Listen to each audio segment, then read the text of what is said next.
So what I call presence, there are other words for it, such as awareness, is a state of consciousness that transcends thinking.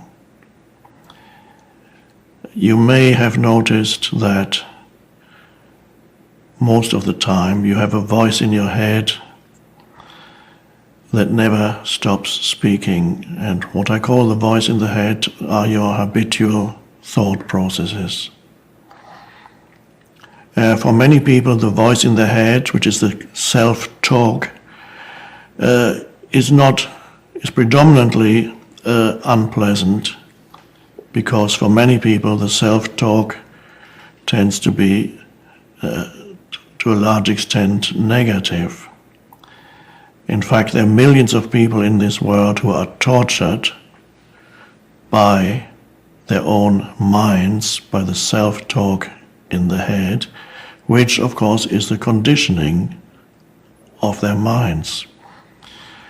But they don't even know that, because they are so identified with the voice in the head that there's no space beyond from where they can realize that there is a voice in the head, because when they are identified with the voice in the head, they are the voice in the head. Presence is the arising of a dimension of consciousness from where you can become aware that there is the voice in the head. That awareness is above thinking. It's a space of consciousness where you can be the observer of your own mind, the awareness behind the thought processes. And for human beings to discover that dimension within themselves is extraordinarily important. It is, in fact, as I see it, the next step in the evolution of humanity, to discover that unconditioned dimension of consciousness within themselves. And that's an amazing shift. All the ancient spiritual teachers have already pointed to the possibility, from the Buddha to Jesus and so on. But until now, only very few people have been able to actually experience that state of consciousness and embody that state of consciousness. One could say that until now, or until fairly recently, it's been a luxury for human beings to attain that new consciousness, but the world situation that we are at now is so critical. We're faced by so many problems collectively that the transformation of human consciousness, which is what the arising of presence is no longer a luxury, it's a necessity for the survival of humanity. The problems that we are facing, most of the problems, if not all the problems we are facing as a species, are actually generated by our own minds. So all the problems are not problems of natural disaster or anything except disasters that were created by humans. So there is a strong element of, one could almost say, insanity or dysfunction in what I call the old consciousness, the normal human consciousness. It has produced an enormous amount of suffering, quite unnecessarily. And already the ancient teachers have pointed to that. The Buddha said the human condition is one of suffering. And Jesus said what we need is to find the kingdom of heaven within. We need salvation. And only now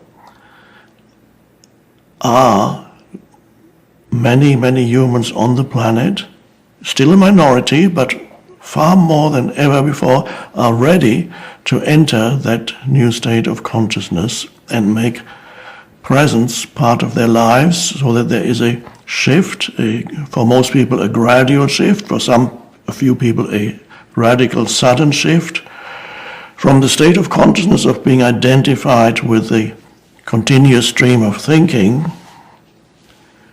a lot of it dysfunctional, as I said, the shift from that to discovering the possibility and the reality of another dimension of consciousness within you, that is the space of presence or awareness. And from there you can observe your own thought processes, and you're no longer trapped, completely identified in the conditioned mind. That's about the most important thing in your life, to undergo that shift. And it's not extraordinarily difficult. It's not, unfortunately, it's not yet knowledge, general knowledge in the mainstream culture, that such a thing is even possible. So the arising of presence is something that needs to happen now. Humans are ready for it. You are ready for it.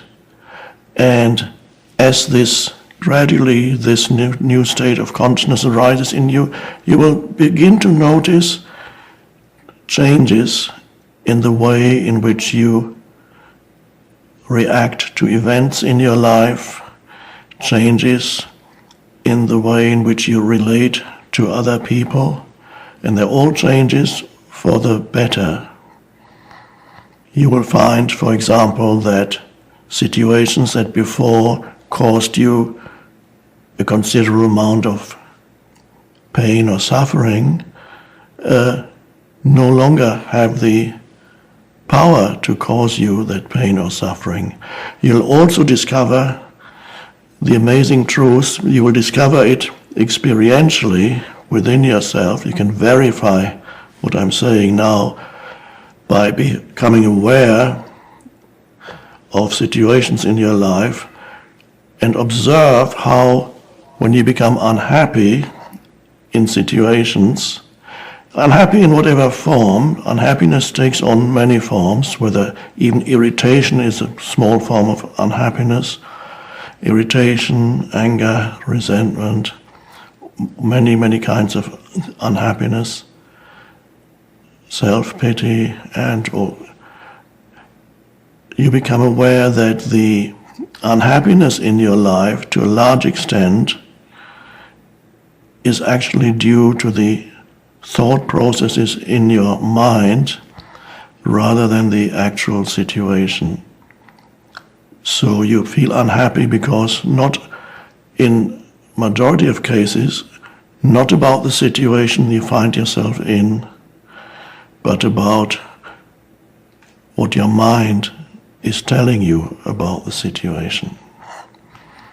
I often give the example of being in a lineup, either at the airport or in a supermarket, and it's not moving, and there's some kind of delay because people are not are too slow, not efficient enough, and easily people get irritated, angry, upset in situations like that. And this is just a minor example.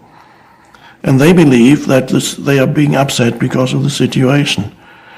However, if they looked more closely into the origin of unhappiness, they would find that they're not unhappy because they're standing there in line. They're unhappy because their mind is saying that it is a bad situation to be standing there in line. It says all kinds of things. The voice in the head comments. If you could be aware of this, if you were present in that situation, you would become aware of what your mind is saying. And if you were present in that situation and many, many other situations, even so-called serious situations, if you were really present in that situation, you would see that the unhappiness that you experience actually arises in your mind, is not ultimately caused by the situation you find yourself in. And when you discover that, the possibility of freedom comes in, the possibility of choice. Because now you have the choice. Do I want to continue thinking these thoughts and feeling unhappy, or would I rather be free of that unhappiness in this situation? And then presence arises more strongly, and suddenly you accept this moment as it is, because there's nothing much you can do. And there's a complete shift in the way in which you experience that moment. You'll be free of the burden of unhappiness. This is just one small example of how presence can actually transform your life. And of course, talking about relationships, when you no longer judge people continuously through the conditioned mind, you experience many changes in the way in which you relate to other human beings. So I would suggest to you that the most important thing that can happen to you in this lifetime is to undergo this shift in your life so that you're no longer at the mercy of the conditioning of your mind, which has been conditioned through your whole upbringing, your childhood, many, many influences. And so instead of being at the mercy of the conditioning of your mind, and there's no freedom in that, suddenly the possibility arises of transcending the conditioning of your mind and actually becoming free.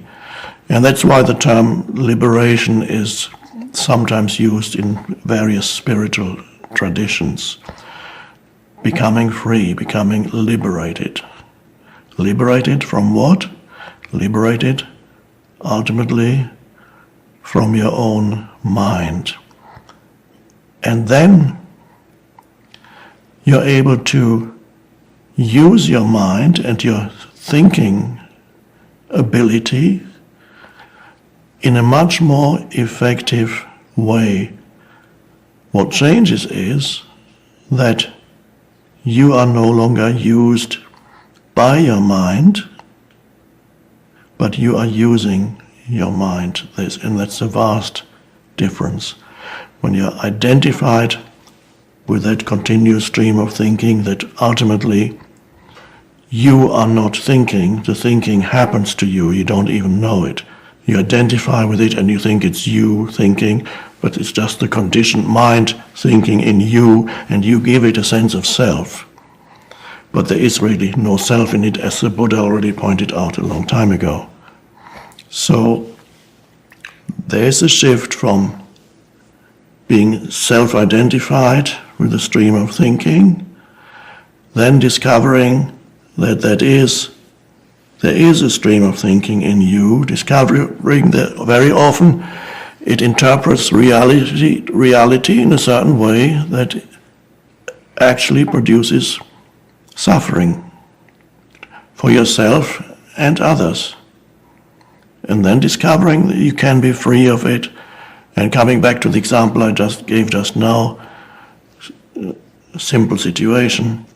You're standing in line at the airport or the supermarket, getting very upset, and you discover you can actually be free of unhappiness in that moment by not adding a dysfunctional mental commentary to the situation. And suddenly the situation is the way it is. And you actually feel quite good. So, and this is a small example, but presence affects all areas of your life, as you will discover.